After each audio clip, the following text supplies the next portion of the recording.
నమస్తే, welcome to special interview. నేను సునీల్. జనరల్గా సమ్మర్ హాలిడేస్ వచ్చేసాయి. చాలామంది సమ్మర్ హాలిడేస్లో పిల్లలు ఎంజాయ్ చేస్తూ ఉంటారు, కానీ వాళ్ళ తల్లిదండ్రులు మాత్రం నెక్స్ట్ పిల్లలతో ఏం చేయించాలని ఆలోచిస్తూ ఉంటారు. సో ఇప్పటికే ఇంటర్ ఎగ్జామినేషన్ రిజల్ట్స్ అనేవి వచ్చేసాయి ఇరు తెలుగు రాష్ట్రాల్లో. అండ్ ఈరోజు 10th ఎగ్జామ్ రిజల్ట్స్ తెలంగాణలో రాబోతున్నాయి. అండ్ ఏపీలో already 10th exam results release అయిపోయాయి. సో చాలామంది +1 +2 లేదా అంతకు మించి హైయర్ స్టడీస్ అన్నిటినీ కూడా ఈ మధ్య కాలంలో పేరెంట్స్ ఎక్కువగా అబ్రాడ్లో చదివించాలనేటువంటి కాన్సన్ట్రేషన్ ఎక్కువగా చూపిస్తున్నారు. ఆ ఇంట్రెస్ట్ ఎందుకు వచ్చింది, అండ్ అబ్రాడ్లో ఉన్నటువంటి ఎడ్యుకేషన్ ఫెసిలిటీస్ ఎలా ఉన్నాయి, అండ్ అబ్రాడ్లో ఉన్నటువంటి యూనివర్సిటీస్ ఎటువంటి ఎడ్యుకేషన్ ని ప్రొవైడ్ చేస్తుంది అనే విషయాలన్నింటినీ కూడా తెలుసుకుందాం. ఈరోజు మనతో పాటు ఉన్నారు ప్రొఫెసర్ డాక్టర్ బానోతు ధర్మ గారు. సో ఆయన్ని అడిగి మరిన్ని విశేషాలు తెలుసుకుందాం. So doctor BR Ambedkar open యూనివర్సిటీలో ప్రొఫెసర్గా ఉన్నారు. Welcome sir. నమస్కారం. 10 బ్రేక్లందరికీ నమస్కారం. నమస్తే. So we are very happy to be here. మీరు ఇక్కడ ఉండడం చాలా ఆనందంగా ఉంది. అయితే ఈరోజు ఎవరైతే 10th చదువుకున్నారో లేదో ఇంటర్మీడియట్ కంప్లీట్ చేసుకున్న వాళ్ళు ఉన్నారో వాళ్ళకి అబ్రాడ్ వెళ్ళి చదువుకోవాలన్నటువంటి ఆలోచన ఇప్పుడు పిల్లల కంటే తల్లిదండ్రులకు ఎక్కువగా ఉంది, చదివించాలన్న ఆలోచన. సో ఇటువంటి పరిస్థితుల్లో ఇప్పుడు అంతా కూడా వాణిజ్య యుద్ధాలు నడుస్తున్నాయి దేశాలకి మధ్య, అండ్ చాలా ఇబ్బందులు ఉన్నటువంటి పరిస్థితి ఉంది. ఈ టైంలో పిల్లల్ని అబ్రాడ్ పంపించి చదివించడం మంచిదేనా? ఆ థాట్ మంచిదేనా? అంటే ఆ థాట్ మంచిదేనండి. ఇప్పుడు యుద్ధాలకు వీటికి సంబంధం లేదు. సో అవి వాళ్ళు మన కంట్రీ వేరే కంట్రీ విదేశంగా వాళ్ళు చూసుకుంటారు. కాబట్టి ఇప్పుడున్న పరిస్థితుల్లో గ్లోబల్ వైడ్గా కూడా ఫైనాన్షియల్గా స్టాండ్ ఉన్నవాళ్ళు, ఆర్థికంగా ఉన్నవాళ్ళు, వాళ్ళు ఎట్లాగ వాళ్ళ పిల్లల్ని చదివించాలి, మా బాబుని పలాని కంట్రీలో చదివిస్తే బాగుంటుందనే ఆలోచన దాదాపు ప్రతి ఒక్క తల్లిదండ్రులు ఉంటుంది జనరల్గా. అలాంటి ఆలోచన ఉంది కాబట్టి వాళ్ళు పోవాలనుకుంటారు. అయితే మనం ఏదన్నా కంట్రీకి పోవాలంటే ఆ కంట్రీ నుంచి ఏ దేశాలు ఉన్నాయో ఆ దేశాలలో కొంచెం జనరల్గా ఓవరాల్ కూడా గ్లోబల్ వైడ్గా కొన్ని టెస్టులు ఉన్నాయి. ఈ టెస్టులు పాస్ అయితే ఎంట్రన్స్, మన దగ్గర ఎంట్రన్స్ ఎగ్జామ్ ఎట్లనో వాళ్ళకి కూడా అంతే. IELTS కానీ, SAT కానీ, TOEFL కానీ, GRE కానీ ఈ ఎగ్జామ్ పాస్ అయితే దాంట్లో మెరిట్ తెచ్చుకుంటే కొన్ని దేశాల్లో స్కాలర్షిప్ కూడా చేస్తున్నాయి. సో చాలామందికి ఈ ఎగ్జామినేషన్ క్రాక్ చేయడం చాలా టెన్షన్గా ఫీల్ అవుతూ ఉంటారు. చాలామంది కమ్యూనికేషన్ స్కిల్స్ లేకపోవడం వల్ల ఇబ్బంది పడుతూ ఉంటారు ధర్మ గారు. సో అటువంటి వాళ్ళకి అసలు ఈ ఎగ్జామ్స్ని క్రాక్ చేయడం ఎలా అంటే ఏం చెప్తారు? బేసిక్ కమ్యూనికేషన్ స్కిల్స్ అనేవి మస్ట్ అండ్ షుడ్ కదా? Yes, correct. కమ్యూనికేషన్ స్కిల్స్ దాని మీదే వీళ్ళు టెస్ట్ పెట్టేది. ఏ దేశం మన గ్లోబల్ వైడ్గా కూడా IELTS అంటే కూడా అదే, SAT అంటే అదే, TOEFL GRE అనే బేసిక్ మెయిన్ లాంగ్వేజ్ దాని మీద. సో మనం ఏం చేస్తామంటే ఇవాళ మనం చూస్తున్నాం జనరల్గా చాలా వరకు ఈ కన్సల్టెన్సీస్ ఉన్నాయి కదా, వాళ్ళే స్టూడెంట్స్ని పంపించే ముందు వాళ్ళే కోచింగ్ ఇచ్చేసి వాళ్ళే కమ్యూనికేషన్ స్కిల్స్లో మంచి స్కిల్స్ నాలెడ్జ్ని పెంచి వాళ్ళంతా వాళ్ళే పంపించే ప్లాన్గా చేస్తున్నారు. జనరల్గా పేరెంట్ ఆలోచిస్తుంటారు మా వాడికి కమ్యూనికేషన్ స్కిల్స్ ఉందా లేదా. కమ్యూనికేషన్ స్కిల్స్ మినిమం ఉన్నవాళ్ళు ఆటోమేటిక్గా దే గాట్ గుడ్ స్కోర్ అనమాట. వాళ్ళు ఎక్కువ స్కోర్ వస్తే వాళ్ళకి స్కాలర్షిప్ కూడా వస్తుంది అనమాట. ఓకే. సో ఇటువంటి స్కాలర్షిప్లు ఇచ్చేటువంటి దేశాలు ఏమేమి ఉన్నాయి, వాటి గురించి మా వీక్షకులకి ప్రేక్షకుల కోసం అండ్ అబ్రాడ్ వెళ్ళి చదువుకోవాలనుకుంటున్న వాళ్ళ కోసం మీరు ఇన్ఫర్మేషన్ ఇస్తారని అనుకుంటున్నాను. ఇప్పుడు జనరల్గా బేసిక్ బ్యాచిలర్ డిగ్రీ చేయాలంటే మాత్రం కంపల్సరీ మ్యాక్సిమం స్కాలర్షిప్ డిపెండ్ అవుతారు. అంటే PG చేయాలని కూడా అదే సేమ్ థింగ్. కాకుండా ఏంటంటే మనం ఇప్పుడు యూరోపియన్ కంట్రీస్ మ్యాక్సిమం అక్కడ ఫ్రీ ఎడ్యుకేషన్. యూరోపియన్ కంట్రీస్లో దాదాపు ఏ కంట్రీస్ అయినా సరే, ఫ్రాన్స్ కానీ, ఇటలీ కానీ, దాదాపు చాలా కంట్రీస్ యూరోపియన్ కంట్రీస్ అన్నీ కూడా మ్యాక్సిమం ఫ్రీ సర్వీస్. అంటే వీళ్ళు మెరిట్ వస్తే మ్యాక్సిమం ఫ్రీ. ఇంకోటి ఏంటంటే జాబ్ ఆపర్చునిటీస్ కూడా ఉంటాయి అక్కడ. చదువుకుంటూ కూడా జాబ్ చేసుకోవచ్చు యూరోపియన్ కంట్రీస్లో, కొంచెం అవకాశాలు ఉంటాయి. ఓకే. మనం ఏంటంటే వీళ్ళు ఎప్పుడైతే ఈ ఎగ్జామ్ జనరల్ రాస్తారో, ఈ ఏదైతే టెస్ట్ పెడతారో దానికి బేసిక్ చేసుకొని వీళ్ళు స్కాలర్షిప్ పొందే ఆస్కారం కూడా ఉంటుంది. IELTS కానీ, SAT కానీ, TOEFL కానీ, GRE కానీ ఏదైనా రాసుకోవచ్చు. ఓకే. సో ఇవి ఎప్పుడెప్పుడు జరుగుతూ ఉంటాయి ఎగ్జామినేషన్స్? చాలా మందికి ఐడియా ఉండదు. సో వీటి ఫీజు వివరాలు కూడా చాలా మందికి తెలియకుండా ఉండదు. సో స్టాండర్డ్ గానే ఉంటాయా ఈ ఫీజెస్ స్ట్రక్చర్ అంతా? అంటే ప్రెసెంట్ అయితే జనరల్గా స్టాండర్డ్గా ఉంటాయి. కొన్ని దేశాలు పెంచవచ్చు, తగ్గించవచ్చు, దట్ డిఫరెంట్. కానీ ఇయర్లీ దాదాపు ఏ ఎగ్జామ్ అయినా సరే, అడ్మిషన్లు కానీ, ప్రాసెస్ కానీ, వీళ్ళు ఎగ్జామ్ GRE కానీ, TOEFL కానీ సరే ఏదైనా సరే ఇయర్లీ ట్వైస్ ఉంటుంది. వీళ్ళు కూడా అప్లై చేసుకునేటప్పుడు కూడా ట్వైస్, మాక్సిమం జూన్ జూలైలో కానీ లేకుంటే డిసెంబర్ జనవరిలో కానీ వీళ్ళు వీసాస్ ప్రాసెస్కి అప్లై చేసుకోవచ్చు. ఓకే. ఫర్ ఎగ్జాంపుల్ మీరు అన్నట్లుగా GRE ఎగ్జామ్ తీసుకుందాం లేదా TOEFL ఎగ్జామ్ని తీసుకుందాం. సో మినిమం స్కోర్ ఎంత కావాల్సి ఉంటుంది? అండ్ అక్కడ ఉన్నటువంటి ఎడ్యుకేషనల్ ఇన్స్టిట్యూషన్స్ కానివ్వండి, లేదంటే ఆ దేశాలు కానివ్వండి, వాళ్ళు పిల్లల దగ్గర నుంచి నుంచి ఎవరైతే ఎగ్జామ్స్ రాస్తారో వాళ్ళ దగ్గర నుంచి మినిమం ఎంత ఎక్స్పెక్ట్ చేస్తారు స్కోర్? అంటే ఒక్కొక్క దేశం ఒక్కొక్క ఫీజు స్ట్రక్చర్ ఉంది. వాళ్ళ ఎంట్రన్స్ ఎగ్జామ్కి మామూలుగా ఫీజు తీసుకుంటారు. ఇవి కూడా ఆన్లైనే ఉంటుంది కాబట్టి ఏ విద్యార్థి కూడా ప్రాబ్లం ఉండదు. జనరల్గా బేసిక్గా ప్రతి స్టూడెంట్స్ కూడా మంచిగా ప్రిపేర్ అవుతాడు. జనరల్గా 1-2% ఏమైనా ఉన్నా కూడా వాళ్ళు నెక్స్ట్ టైం అటెంప్ట్లో క్లియర్ చేస్తారు. ఫీ స్ట్రక్చర్ అనేది వాళ్ళు వచ్చేది. అది వీసా ఎప్పుడైతే ఎగ్జామినేషన్ క్వాలిఫై అవుతాడో తర్వాత యూనివర్సిటీకి అప్లై చేసుకోవాలి. ఇప్పుడు డిఫరెంట్ కంట్రీస్లో ఇప్పుడు జనరల్గా యూఎస్ఏ కావచ్చు, యూకే కావచ్చు, ఆస్ట్రేలియా కావచ్చు, న్యూజిలాండ్ కావచ్చు, అలా యూరోపియన్ కంట్రీస్ కావచ్చు, అప్లై చేసుకున్న తర్వాత బెస్ట్ యూనివర్సిటీ ఏదనేది స్టూడెంట్స్కి అర్థమైపోతుంది. అప్పుడు వాళ్ళు బెస్ట్ యూనివర్సిటీకి పోయి వాళ్ళు అడ్మిషన్ అప్లై, అప్పుడు నుంచి అక్కడ వాళ్ళకి ఆటోమేటిక్ వీసా ప్రాసెస్ ఉంటుంది. వీసా ప్రాసెస్ స్టార్ట్ అయిన తర్వాత ఆటోమేటిక్ అడ్మిషన్ వచ్చేస్తుంటుంది. దీస్ ఆర్ ద ప్రాసెస్ అనమాట. సో చాలామంది ఇప్పుడు ఏ దేశాలకంటే ముఖ్యంగా F1 వీసా మీద ఆధారపడే వాళ్ళు చాలామంది ఉంటారు. సో కౌంట్లెస్ అనమాట. అమెరికా వెళ్ళి మా పిల్లోడు అమెరికాలో చదువుకుంటున్నాడని, లేదంటే నేను అమెరికాలో చదువుకుంటున్నాను, దీని మోస్ట్ బిగ్గెస్ట్ యూనివర్సిటీస్లో, టాప్ మోస్ట్ యూనివర్సిటీస్లో చదువుకోవాలన్న ఆశ చాలామందికి ఉంటుంది. సో అటువంటి వాళ్ళకి ఇప్పుడున్నటువంటి కండిషన్స్లో ట్రంప్ వచ్చిన తర్వాత చాలామంది భయపడుతున్నారు. సో ఎటువంటి సిచ్యువేషన్ ఉంది అమెరికాలో స్టూడెంట్స్కి? అంటే సిచ్యువేషన్ అనేది ఎప్పుడు జెన్యున్ స్టూడెంట్స్కి ఎప్పుడు ప్రాబ్లం ఉండదు. నెంబర్ 1, ఇప్పుడు జెన్యున్గా మనం పోతే ఎలాంటి ప్రాబ్లం ఉండదు. జనరల్గా స్టూడెంట్స్ కూడా ఏంటంటే వాళ్ళకి తెలుసు. ఇప్పుడు వాళ్ళ పేరెంట్స్ కూడా గైడెన్స్ ఇస్తారు, లేకుంటే కన్సల్టెన్సీ వాళ్ళు కానీ, లేకుంటే ఎవరైనా సీనియర్స్ కానీ, జనరల్ అక్కడ ఉన్న వాళ్ళు ఇప్పుడు ఎవరైతే ఎన్ఆర్ఎస్ ఉన్నారో వాళ్ళు కూడా గైడెన్స్ ఇస్తారు. వాళ్ళకి తెలిసిన వాళ్ళు ఉంటారు కదా, ఇలా అప్లై చేసుకోండి, ఇలా ఈ విధంగా రండి అని అప్లై చేస్తుంటారు. మెయిన్గా మీరు అన్నట్టు యూఎస్ఏ కొన్ని నిబంధనలు కఠినతరం చేసిన మాట వాస్తవం. కానీ దాంట్లో కూడా అంత పెద్ద స్టూడెంట్ వీసా మీద కానీ అంత పెద్ద ఇదేం లేదు. జనరల్గా మనం చూసుకున్నట్టయితే అది ప్రాబ్లం కూడా కాకపోవచ్చు. ఎందుకంటే మన విదేశాంగ మనం గౌరవ ప్రధానమంత్రి గారు కూడా పోయినప్పుడు ట్రంప్ గారితో మాట్లాడారు. కాబట్టి అది పెద్ద మన దేశానికి వాళ్ళ దేశానికి మనకు టర్మ్స్ అండ్ కండిషన్స్ చాలా బాగున్నాయి. మన విద్యార్థులు ఎప్పుడు కూడా చాలా మంచిగానే మ్యాక్సిమం యూఎస్ఏకి ప్రియారిటీ ఇస్తారు. యూఎస్ఏ తర్వాత జనరల్గా లండన్ అవుతారు, కెనడా, ఆ తర్వాత ఆస్ట్రేలియా. 1 by 1 చూసుకుంటూ పోతే ఏ దేశానికైనా పోతే మన తెలుగు వాళ్ళే ఎక్కువ ఉన్నారు ఉమ్మడి రాష్ట్రంలో. కాబట్టి అలాంటి ప్రాబ్లం ఉండకపోవచ్చు. ప్రతి విద్యార్థి కూడా బేసిక్గా డిగ్రీ చేసేటప్పుడు ఏ విధంగా ఉండాలి, ఇప్పుడు మనం జనరల్ చూసినట్టయితే కూడా డిగ్రీ బేసిక్స్ ఇప్పుడు మన దగ్గర కాకుండా అక్కడ పోవాలని చేయాలనుకున్న వాళ్ళు అక్కడ ఫార్మసీ ఉంది, ఇంజనీరింగ్ ఉంది, మెడిసిన్ ఉంది, బీబీఏ ఉంది, ప్రతి ఒక్క కోర్సు కూడా వాళ్ళు చేయడానికి అర్హులు ఉంటారు. ఓకే. అయితే జనరల్గా చాలా కన్సల్టెన్సీస్ ఏం చేస్తున్నాయంటే వర్క్ ఫ్రమ్ హోమ్ లాగా మీకు సైడ్గా సెకండ్ జాబ్ చేసుకోవచ్చు, చదువుకుంటూనే జాబ్ చేసుకోవచ్చు, so that you can earn and you can pay your own fee అన్నట్టుగా కొన్ని కథలు చెప్పేసి పంపించేసి బలవంతంగా తీసుకెళ్ళిపోతున్నారు. వన్స్ వాళ్ళు అమెరికాలో స్టెప్ ఇన్ అయిన తర్వాత అది ఇల్లీగల్ అని తెలుసుకుంటున్నారు. సో అటువంటి వాళ్ళకి, అటువంటి కన్సల్టెన్సీస్ని నమ్మి వెళ్ళే స్టూడెంట్స్కి ఏం చెప్పదలుచుకున్నారు? ఇది మాత్రం చాలా మంచి క్వశ్చన్ అడిగారు మీరు. ఎందుకంటే ప్రస్తుత పరిస్థితులలో యూఎస్ఏలో జరుగుతున్న పరిణామాలను బట్టి మనం చూసుకుంటే అక్కడ మన తెలుగువారు ఎవరైతే ఉన్నారో గైడెన్స్ ఇచ్చేవాళ్ళు వీళ్ళకు జనరల్గా ప్రతి ఒక్కరికి ఉంటారు, ఫ్రెండ్స్ రిలేషన్ ఎవరు ఉంటారు. మీరు చెప్పింది 100% కరెక్ట్. కానీ కన్సల్టెన్సీ వాళ్ళు అట్లా చేయకపోవచ్చు. అలా చేసిన కన్సల్టెన్సీ మీద కేంద్ర ప్రభుత్వం మొన్న రీసెంట్గా చెప్పింది, మోడీ గారు కూడా చెప్పారు, ఎవరైతే ఇల్లీగల్ ఉన్నారో వాళ్ళు లీగల్ చేసుకోండి. అలాగే ఇల్లీగల్ ఉన్న వాళ్ళని కూడా యూఎస్ఏ నుంచి చాలామంది మనం ఇండియాకు పంపించిన సందర్భాలు మనం రీసెంట్లీ మనం చూసాం. కాబట్టి నేను ఎవరైతే నిజంగా జెన్యున్గా చదువుకునే విద్యార్థులకు మీరు లీగల్గా వెళ్ళండి, మీరు త్రో ప్రాపర్ ఛానల్ వెళ్ళండి, త్రో ప్రాపర్ ఛానల్ వెళ్ళి త్రో ప్రాపర్ ఛానల్గానే చదువుకోండి. ఇప్పుడు అవకాశం వచ్చినప్పుడు ఆటోమేటిక్గా ఆ యూనివర్సిటీలలో వాళ్ళే మీకు సెల్ఫ్ ఎంప్లాయ్మెంట్ ఇవే ఆస్కారం ఉంటుంది. తొందరపడి కూడా మనం ఏ దేశమైనా వాళ్ళ రాజ్యాంగాన్ని బట్టి ఉంటుందండి, వాళ్ళ లీగల్ యాక్సెప్ట్ పోవాలి. మనం ఇప్పుడు మన రాజ్యాంగం లోబడి మనం ఇక్కడ ఉంటాం. మనం రీసెంట్లీ చూస్తాం ఒక దేశాన్ని మనం ఎక్కడ ఉన్నా పంపించేస్తున్నాం. ఎందుకంటే ఇల్లీగల్గా ఎవరున్నా కూడా అది కరెక్ట్ కాదు. ఇప్పుడు ప్రధానమంత్రి గారు కూడా చెప్పారు లీగల్గా ఉన్న వాళ్ళకి ఎలాంటి ప్రాబ్లం ఉండదు అని. మన విదేశాంగ వాళ్ళు కూడా క్లియర్గా గైడెన్స్ ఇచ్చారు పేరెంట్స్కు, చిల్డ్రన్స్కు, స్టూడెంట్స్ అందరికీ.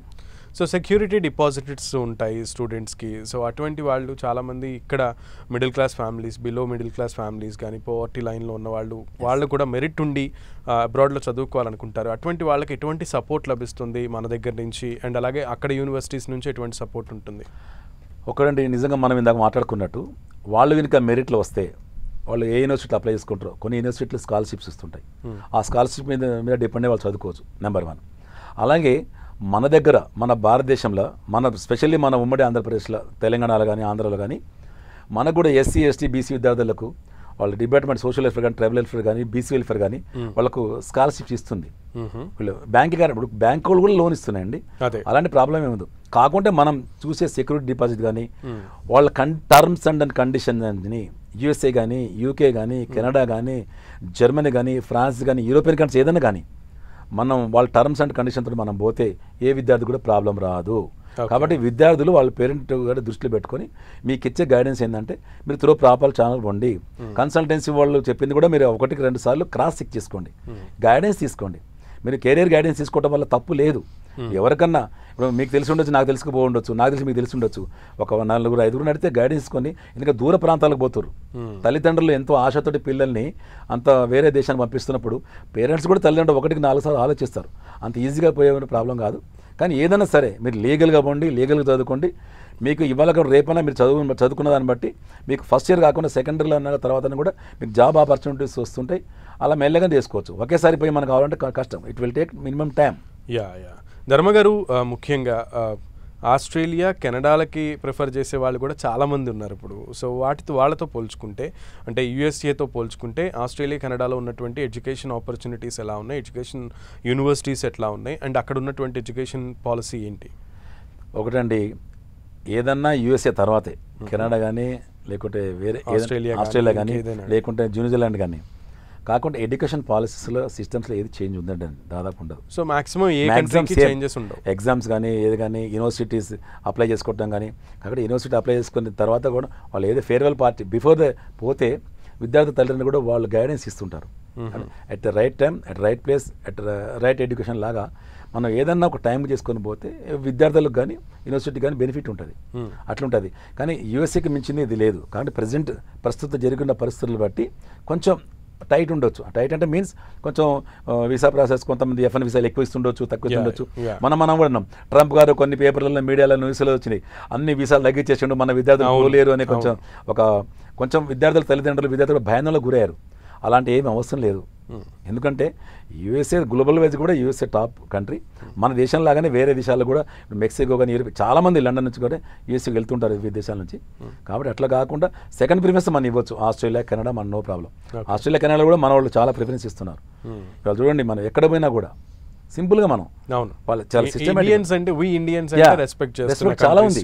ఇవాళ గ్లోబల్ వైడ్గా కూడా ప్రపంచవ్యాప్తంగా కూడా మన ఇండియన్స్ అంటే చాలా రెస్పెక్ట్ ఉంది. ఇండియన్ స్టూడెంట్స్ అంటే చాలా రెస్పెక్ట్ ఉంది.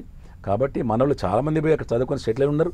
అలాగే అక్కడ చదువుకొని మళ్ళీ బ్యాక్ వచ్చి మన దగ్గర కూడా బిజినెస్ మ్యాన్గా సెటిల్ అయిన వాళ్ళు కూడా చాలామంది ఉన్నారు. ధర్మగారు, ముఖ్యంగా ఈ విషయంలో అంటే అబ్రాడ్లో MBBS చదవాలనుకునే వాళ్ళు చాలామంది అంటారు. అంటే దేశంలో చదవాలనుకునే వాళ్ళు చాలామంది ఉంటారు. బట్ ఆర్థిక స్థితిగతులు కొంచెం సపోర్ట్ చేయక కొంతమంది అబ్రాడ్లో అయితే కొంచెం చీప్ అండ్ బెస్ట్లో MBBSని కంప్లీట్ చేయొచ్చు అండ్ విత్ ప్రాక్టికల్ నాలెడ్జ్ కూడా కంప్లీట్ చేయొచ్చు. MBBS 4 ఇయర్స్ని 5 ఇయర్స్ని అన్న థాట్స్ కూడా ఉన్నాయి. వేరే దేశాల్లో కూడా అన్ని ఇయర్స్ కూడా చదవాల్సిన అవసరం లేదు. సో MBBS చదవాలి, బయాలజీ బైపీసీ అయిపోయిన తర్వాత MBBS చదవాలి, ఇంటర్మీడియట్ అయిపోయిన తర్వాత బైపీసీలో మంచి మార్క్స్ తెచ్చుకుని ఇక్కడ మంచి ఎంసెట్లో మంచి ర్యాంక్ తెచ్చుకున్న తర్వాత కూడా సీట్ రాని వాళ్ళు అబ్రాడ్లో చదువుకోవాలనుకుంటున్న వాళ్ళకి ఎటువంటి ఆపర్చునిటీస్ ఉన్నాయి? బయట ఈ వైద్యం నేర్చుకోవాలి అనుకున్న వాళ్ళకి ఏ కంట్రీస్ బెస్ట్? ఇప్పుడు మనం చూస్తున్నామండి, ఇవాళ నిజంగా మీరు చెప్పింది కూడా చాలా కరెక్ట్. ఎందుకంటే ఇంజనీరింగ్లో మనకు దాదాపు ఫిల్ అయిపోతాయి. అవును, 90% కాదు 90% ఇంజనీరింగ్ సీట్లు మనకి అవైలబుల్ ఉన్నాయి. ఎంత ఫాస్ట్గా ఫిల్ అవుతున్నాయో ప్రాబ్లం. కాకపోతే మెడిసిన్లో కూడా సీట్ల సంఖ్య చాలా గణనీయంగా మనం ఇంకా అంత చేరుకోలేదు. కాబట్టి చాలామంది పేరెంట్స్ మన తెలంగాణలో కానీ ఆంధ్రాలో కానీ వీళ్ళు మ్యాక్సిమం ప్రిఫరెన్స్ ఇస్తున్నారు. వీళ్ళ మంచి కంట్రీస్ అంటే గతంలో రష్యా, ఉక్రెయిన్ ఉండే, ఆ పరిస్థితి మనకు తెలుసు. కాబట్టి అక్కడ అంతా పరిస్థితి మన ప్రభుత్వాలు మళ్ళీ తీసుకొచ్చి వాళ్ళని మన దగ్గర జాయిన్ చేసుకునే పరిస్థితి ఉంది. అలా కాకుండా ఇప్పుడు ఫిలిప్పీన్స్ కానీ, కజకిస్తాన్ కానీ, ఐర్లాండ్ కానీ, అలాగే మన యూకే కానీ, మెయిన్ చాలామంది కూడా ఫిలిప్పీన్స్, కజకిస్తాన్ కూడా ప్రిఫరెన్స్ ఇస్తున్నారు. ఎందుకంటే పేరెంట్స్ ఆలోచిస్తారు అక్కడ పోతే ఫీజు స్ట్రక్చర్ తక్కువ ఉంటుంది, ప్లస్ సబ్జెక్ట్ నాలెడ్జ్ కూడా వాళ్ళు కూడా మంచి యూనివర్సిటీస్ ఉన్నాయి అక్కడ. వాళ్ళు కూడా 6 ఇయర్స్ మంచి చదువుకొని వస్తారు. అంటే మన దగ్గర కంపేర్ చేసుకుంటే ఒక మెడిసిన్ MBBS చేసి బయటకు ఒక డాక్టర్గా బయటకు రావాలంటే కోట్ల రూపాయలు అవుతుంది మినిమం ఇక్కడ. కానీ అక్కడ పోతే మనకు 25 lakhsలోనే వీళ్ళు 6 ఇయర్స్లో చదువుకొని బయటపడతారు. సో ఏ దేశాలు అవి? ఫిలిప్పీన్స్ ఉంది, కజకిస్తాన్ ఉంది, ఐర్లాండ్ ఉంది, ఇలా మనం చూస్తే యూకే ఉంది. దాదాపు చాలా కంట్రీస్ వరకు వాళ్ళు యూరోపియన్ కంట్రీస్ కూడా మంచి వాళ్ళ స్టేజ్లో కూడా మెడిసిన్స్ ఎంబీబీఎస్కి ప్రియారిటీ ఇస్తున్నారు వాళ్ళు. ఓకే. అది మనకు మంచి ప్రిఫరెన్స్ ఉన్న దేశాల్లో అవి మంచిగా ఉన్నాయి. యుఏఈ అనే కంట్రీ మీద కూడా చాలా మంది ప్రిఫరెన్స్ ఎక్కువగా చూపిస్తున్నారు. బికాజ్ ఇక్కడ నుంచి ఒక మనం 2 hours 3 hoursలో జర్నీ చేసేయచ్చు. సో పేరెంట్స్ కూడా చాలా సేఫ్ అండ్ సెక్యూర్గా ఫీల్ అవుతున్నారు. సో యుఏఈలో ఉన్నటువంటి ఎడ్యుకేషన్ ఫెసిలిటీస్ ఏంటి, అండ్ అక్కడ ఉన్నటువంటి ప్లస్లు ఏంటి, మైనస్లు ఏంటి? యుఏఈ అంటే మంచి బెస్ట్ కంట్రీ, అది మంచి దేశం, ఎందుకంటే మనకు బాగా దగ్గర కాబట్టి. మీకు ఇంకో మంచి శుభ పరిణామం ఏంటంటే మన Indian main famous university Birla institute of technology and science bits, అక్కడ బ్రాంచ్ ఉంది. అలాగే మంచి మంచి టాప్ ర్యాంకర్స్ యూనివర్సిటీస్ కూడా ఉన్నాయి అక్కడ, అబిదూబిలో కానీ ఇక్కడ కానీ. కాబట్టి మన ఇండియన్ విద్యార్థులే, మన భారతీయ విద్యార్థులే 50% అక్కడ చదువుతున్నారు, బిట్స్లో కానీ వేరే యూనివర్సిటీలు కానీ.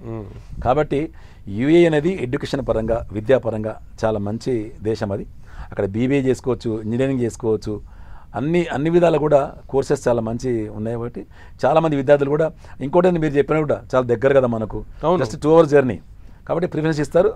వికారాబాద్ వెళ్ళినట్టు, ఎగ్జాక్ట్లీ. ఇప్పుడు మనకు మంచి ప్రిఫరెన్స్ ఇస్తున్నారు. అది యుఏఈలో ఇప్పుడు ఆస్ట్రేలియా, కెనడా తర్వాత మనకు యుఏఈ కూడా మంచి టాప్లో ఉన్నది. యుఏఈ కూడా మన వాళ్ళు కూడా చాలామంది ఇప్పుడు యుఏఈని ప్రిఫరెన్స్ ఇస్తున్నారు. అయితే జనరల్గా మెరిట్స్తో పాటు, మెరిట్ స్టూడెంట్స్కి మెరిట్ ఉంటుంది ఆబ్వియస్లీ, కానీ మెరిట్తో పాటు ఇంకేమన్నా ఎక్స్ట్రా కరికులర్ యాక్టివిటీస్ని కౌంట్ చేస్తాయి ఇతర దేశాలు ఏమన్నా? అంటే ఇప్పుడు మనం స్పోర్ట్స్ కోటా అనేది మనకు ఉంటుంది, అండ్ ఇలాగే గేమ్స్ కోటా ఉంటుంది, అండ్ అట్లాగే ఫిజికల్ ఫిట్నెస్కి సంబంధించి ఎన్సీసీ కోటా ఒకటి ఉంటుంది. సో ఇట్లా ఇది ఇండియాలో నడిచేటువంటి విధానం ఎడ్యుకేషన్కి సీట్ ఇవ్వడానికి. అలాగే అబ్రాడ్లో కూడా అటువంటి ఎక్స్ట్రా కరికులర్ యాక్టివిటీస్ని, సోషల్ యాక్టివిటీస్ని ఏమైనా కన్సిడర్ చేసే అవకాశం ఉంటుందా? ఉన్నదండి, దాదాపు అన్ని దేశాల్లో ఉన్నది. స్పోర్ట్స్లో కానీ, లీడర్షిప్లో కానీ వాళ్ళు జనరల్గా అన్ని దాంట్లో వాళ్ళు యాక్సెప్ట్ చేస్తారు. వాడికి చాలా మంచి ప్రిఫరెన్స్ కూడా ఇస్తారు. దానికి మనం బాధపడాల్సిన అవసరం లేదు. ప్రతి ఒక్క స్టూడెంట్స్ కూడా వాటిని క్యాచ్ చేసుకుంటే వాళ్ళు బెనిఫిట్ అవుతారు. సో సేఫ్టీ పరంగా 100%. సో సేఫ్టీ పరంగా పిల్లల్ని మేము ఈ దేశానికి పంపించాం అని తల్లిదండ్రులు ఈ మధ్య కాలంలో గుండెల మీద చేసుకుని పడుకోలేకపోతున్నారు. చాలా టెన్షన్స్ ఫీల్ అవుతున్నారు after Ukraine and Russia war తర్వాత. బికాస్ చాలా మంది ఇండియన్స్ అక్కడ వైద్య వృత్తి చేస్తున్న వాళ్ళు రిటర్న్ అయిపోయారు. సో చాలా ఇబ్బందులు పడ్డారు, ఎకనామిక్గా చాలా లాస్ అయినటువంటి పరిస్థితి ఉంది. సో అటువంటి సిచ్యువేషన్స్ ఇప్పుడు ఉన్నాయి. చాలామంది పేరెంట్స్కి కొంత అవగాహన ఉండకపోవచ్చు, ఎంతున్నా సరే యూనివర్సిటీలో సీట్ వచ్చింది కదా అని చెప్పి పంపించేసేయచ్చు. సో మీరు ఏం ప్రిఫర్ చేస్తారు? ఏ దేశాలు సేఫ్ అంటారు? అంటే మనకు అంటే జనరల్గా మనం గ్లోబల్గా చూసుకుంటానండి, ఇవాళ బెస్ట్ నెంబర్ 1 కంట్రీ అంటే సింగపూర్. ఓకే. ఇప్పుడు టాప్ 100 యూనివర్సిటీలలో కూడా టాప్ 20 కూడా సింగపూర్లో ఉన్నది. మనం చూస్తూనే ఉంటాం. నేషనల్ టెక్నాలజికల్ యూనివర్సిటీ అని అదొకటి ఉంది. ప్లస్ నేషనల్ ఇప్పుడు డిఫరెంట్ యూనివర్సిటీస్ కూడా మనకు సింగపూర్లో ఉన్నాయి, టాప్ 20లో ఉన్నాయి. కాబట్టి Singapore is the best choice destination. 100% Singapore is the best ఎడ్యుకేషన్లో కానీ దేంట్లోనే కానీ వాళ్ళకు ఎడ్యుకేషన్ పరంగా అన్ని విధాలు కూడా చాలా ప్రిఫరెన్స్ ఇవ్వచ్చు మనం, దర్ ఇస్ నో డౌట్. అలాగే మనం చూసుకుంటే అయితే నెక్స్ట్ ఆస్ట్రేలియా, ఆ తర్వాత కెనడా, ఇవి కూడా మనం మంచి ప్రిఫరెన్స్ ఇవ్వచ్చు. అమెరికా, యూఎస్ఏ ఆల్వేస్ ఓకే, కానీ కొన్ని చోట్ల ఇది వర్గ వైమల్యాలు అంటే మనకు తెలుసు, నల్ల బ్లాక్స్ వైట్స్ అని ఉన్నది. కొన్ని చిన్న స్మాల్ స్టేట్స్లో కొంచెం యూఎస్ఏలో లిటిల్ బిట్ ప్రాబ్లం ఉంది. దానికి మించి పెద్ద ఏం లేదు. మిగతా న్యూజిలాండ్, యూరోపియన్ కంట్రీస్ కూడా చాలా మంచి బెస్ట్ ప్లేసెస్. కానీ మంచి ఫస్ట్ ప్రిఫరెన్స్ ఇచ్చేది మాత్రం సింగపూర్ మనం ప్రిఫరెన్స్ సేఫ్టీకి. అయితే ఈ gun culture, open gun culture ఎక్కువ అయిపోవడం వల్ల యూఎస్ఏలో చాలా మంది తెలుగు స్టూడెంట్స్ లేదంటే ఇండియన్ స్టూడెంట్స్ చనిపోతున్నారు. ఈ మధ్య కాలంలో చాలా మంది షూటింగ్కి గురై లేదంటే గన్ షాట్స్కి గురై చనిపోతున్న వాళ్ళు ఉన్నారు. సో ఎందుకు జరుగుతుంది ఇలా జరగకుండా ఉండాలంటే ఏం చేయాలి స్టూడెంట్స్? ఇప్పుడు ఇలా జరగకుండా ఉండాలంటే గతంలో కూడా మన భారతదేశం, మన విదేశాంగ శాఖ వారు, మన విదేశాంగ మంత్రి వారు అక్కడ విదేశాంగ వాళ్ళతోటి ఇప్పుడు మాట్లాడుకుని ఒక సిస్టమేటిక్గా, అంటే ఇట్లా మా ఇండియన్స్ ఇట్లా చావటం చాలా బాధాకరం అని చెప్పి అన్న మాటలు కూడా ఉన్నాయి. ఇది చాలా దురదృష్టవశాత్తు. ఎందుకంటే అది ఎప్పుడు ఏం జరుగుతుందో కూడా తెలియదు. అప్పుడు ఆ సడన్గా వాళ్ళకు ఏంటంటే వాళ్ళొక సైకాలజికల్గా మనం చెప్తుంటాం కానీ మనం చెప్పాలి తెలియదు. వాళ్ళకు కొంచెం ఇవి చేసేవాళ్ళు కూడా ఎవరంటే అంతా ఈ డ్రగ్స్ ఎడిక్ట్ ఉన్న వాళ్ళు చేస్తారు. ఇది అవును, జనరల్గా ఇది ఎవరు చేయరు. వాడు ఏదో చిన్న దొంగతనానికి వస్తాడు, లేకపోతే ఇందుకు వస్తాడు, చేస్తూ ప్రాబ్లం లేదు, కానీ చంపేళ్తున్నాడు. ఇది చాలా బాధాకరమైన విషయం. ఎందుకంటే పిల్లలకు తల్లిదండ్రులు కష్టపడి అంత దూరం పంపించారు, అది హృదయ విదారకరమైన బాధలు ఉంటాయి ఎవరికన్నా. అలాంటి జరగకూడదు. దీని మీద కూడా మన దేశం కానీ యూఎస్ఏ కానీ కలిసి ఏదైనా ఒక సిస్టమేటిక్ ఒక కండిషన్ దేనికన్నా వస్తే బాగుంటుందని సో స్టూడెంట్ సేఫ్టీ అనేది చాలా స్టూడెంట్ సేఫ్టీ వెరీ ఇంపార్టెంట్. ఎవరైనా కదండి, ఇప్పుడు స్టూడెంట్ సేఫ్టీ ఇంపార్టెంట్. మనం ఏ దేశం పోయినా కూడా వాళ్ళు కూడా చూస్తారు మనకు ఏ టు జెడ్. మన డాటా వాళ్ళు ఆడతారు, వాళ్ళ డాటా మనం తీసుకుంటాం. స్టూడెంట్ సెక్యూరిటీ ఏ దేశమైనా ప్రియారిటీ ఇవ్వాల్సిందే. అది 100% ఇవ్వబోతుంది కూడా, ప్రతి దేశం కూడా ఇస్తుంది. కానీ ఇది చాలా దురదృష్టం. అమెరికాలో గన్ కల్చర్ అనేది ఇది ఎప్పటి నుంచో ఉంది, ఇప్పటి నుంచి కాదు. కానీ అది ఎంత తగ్గంతవరకు తగ్గితే అంత. కానీ మన పిల్లలు కూడా సేఫ్ సైడ్ ఉండాలి. అదే మన పిల్లలు కూడా ఏం చేస్తున్నారంటే సేఫ్, ఏదో ఒక జరగరాని పొరపాటు జరిగితే దానికి చాలా మంది కూడా సెట్ బ్యాక్ అవుతున్నారు. అలా కాకుండా ఫ్యూచర్లో కూడా ఇప్పుడు అమెరికాలో ఉన్న పరిస్థితులను బట్టి ఫ్యూచర్లో మంచి ఉదాహరణ మనం భావించాలి. ధర్మగారు, అయితే ఏ దేశాలకి ఎటువంటి డాక్యుమెంట్స్ నీడెడ్ అండ్ ముఖ్యంగా స్క్రూటినీలో మనం ఎటువంటి డాక్యుమెంట్స్ని మన దగ్గర పెట్టుకోవాల్సి ఉంటుంది స్టూడెంట్స్ పర్టికులర్గా? సో అందులో ఏమైనా డిఫరెన్సెస్ ఉంటాయా? ఏ దేశానికన్నా అవే డాక్యుమెంట్స్ అంటే పెద్ద డిఫరెన్సెస్ సేమ్ డాక్యుమెంట్స్. ఇప్పుడు ఏంటంటే మన బేసిక్ మనం చూసుకుంటాం, ఎస్ఎస్సి, ఇంటర్మీడియట్. జనరల్గా మనకున్న మన ఇండియన్ ఆథారిటీగా మన జనరల్గా ఏదైనా ఉంటుంది కదా, బ్యాంక్ స్టేట్మెంటు, క్వాలిఫికేషన్స్, ఇవన్నీ ఏం ఎగ్జామ్ రాశారో ఎగ్జామ్స్, మెరిట్ కార్డు, ఇవన్నీ మెరిట్ కార్డు. కాబట్టి ఇక్కడ ఇంపార్టెంట్ ఏంటంటే బ్యాంకు వీళ్ళకి చూపించేది చాలా జెన్యూన్గా ఉండాలా. బ్యాంక్ స్టేట్మెంట్, ఎగ్జాక్ట్లీ స్టేట్మెంట్ జెన్యూన్గా ఉండాలా. మన ఎడ్యుకేషన్ క్వాలిఫికేషన్ అండి అన్నీ వీళ్ళు ఏంటంటే చేస్తారంటే మనం ఒక రెడీగా పెట్టుకుంటే ఒక డాక్యుమెంట్ కూడా బాగుంటుంది. పిల్లలకి సేఫ్ సైడ్, తండ్రులకి పిల్లల పేరెంట్స్ కూడా సేఫ్ సైడ్, అందరికి సేఫ్ సైడ్. కాబట్టి ఇవన్నీ ఒక ప్రాసెస్ ప్రకారం, ఒక సిస్టమేటిక్ ప్రకారం పోతే ఎలాంటి ఇబ్బంది కూడా ఉండదు. చాలా మంది ఇక్కడ చేసే మిస్టేక్ వల్లే వాళ్ళు బ్యాక్ అవుతున్నారు. సో ఏ దేశాలు ఒక సంవత్సరానికి ఇన్ని వీసాలు ఉంటాయి కదా, సో ఏ దేశాలు ఎన్నెన్ని వీసాలు ఇచ్చే అవకాశం ఉంది, ఇస్తున్నాయి? అది ఇప్పుడు జనరల్గా మనం చూసినట్టయితే ఈ వీసాల ప్రాసెస్ అనేది ఎప్పుడు కూడా మనం క్యాలెండర్, జాబ్ క్యాలెండర్, మన స్టడీ క్యాలెండర్ చూసుకున్నట్టయితే జూన్, జూలై, ఏ స్టేట్స్ అయినా సరే, ఏ కంట్రీ అయినా సరే, అలాగే డిసెంబర్, జనవరి చేస్తారు వీళ్ళు.